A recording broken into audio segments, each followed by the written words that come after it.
হঠাৎ চেহারা এরকম করে রাখছো কা? বিয়ের সময় তোর মা কইছে কিছু লাগতো নন গে ইগিন কিয়ে কয় কিয়ে কইছে? এই যে আর বিয়ের সময় আর বাপে 5 ভরি স্বর্ণ দে নকা আবার তোরে একান হুন্ডা লই দিবে লাগি কিনা অঞ্চল আছে নি কসাই আগে যখন আর বুড়া মানুষ তো দেখবে 2 দিন হরে ঠিক হয়ে যাইব।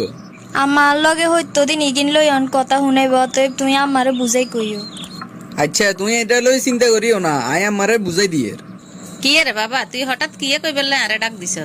আম্মা আনার একন কথা কই শুনেন, মনে কষ্ট নিয়েন না।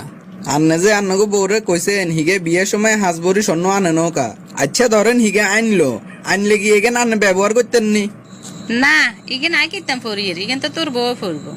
তাইলে কিতেন আন এগেন কই সংসারের ভিতরে মন গালাগালি করে এরেন। আর আনলাই যেন মোটর সাইকেলের কথা কইছেন, আর কি আত বই নাই আই কি টেনশন ইনকাম করিয়েন না, কিতাম হরবার এইতুন মোটর সাইকেল লইয়ের। আই তো ইগেন কইছি তোর বালার লাগিয়ে না। দরকার আছে নি মানুষের জিনিসের দিকে লোভ করার?